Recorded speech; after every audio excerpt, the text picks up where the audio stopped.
कन्नड बस स्थानक येथे बसमध्ये चढत असताना महिलेच्या गळ्यातील 3 लाख रुपये किमतीची सोन्याची पोत अज्ञात चोरट्यांनी गर्दीचा फायदा घेत तोडून चोरी केली।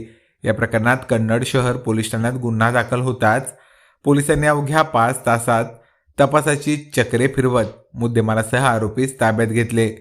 शहर पोलिसांच्या या कामगिरीचे कौतुक नागरिकांकडून केले जात आहे। 26 ऑगस्ट रोजी बस स्थानकातून बसमध्ये चढत असलेल्या महिलेच्या गळ्यातील 3 लाख रुपये किमतीची सोन्याची पोत अज्ञात चोरट्यांनी लंपास केली। या प्रकरणात शहर पोलीस ठाण्यात गुन्हा दाखल करण्यात आला होता। दरम्यान गुन्हा दाखल होताच गुन्ह्याचे गांभीर्य लक्षात घेऊन कन्नड शहर पोलिसांनी तात्काळ तपासाची चक्रे फिरवून गोपनीय माहिती, तांत्रिक तपास व उपलब्ध पुराव्यांच्या आधारे संशयिताचा शोध घेतला। संशयित आरोपी नामे अविनाश उर्फ आवड्या कैलास गायकवाड वय 27 वर्षे, राहणार विहा मांडवा, तालुका पैठण, जिल्हा छत्रपती संभाजीनगर यास ताब्यात घेऊन पोलिसांनी चौकशी केली असता सदर गुन्हा उघडकीस आला। आरोपीकडून चोरी गेलेला मुद्देमाल देखील जप्त करण्यात आला आहे।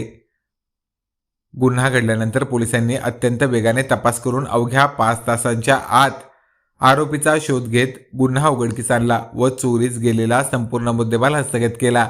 ही कन्नड शहर पोलिसांच्या तपासातील उल्लेखनीय कामगिरी आहे।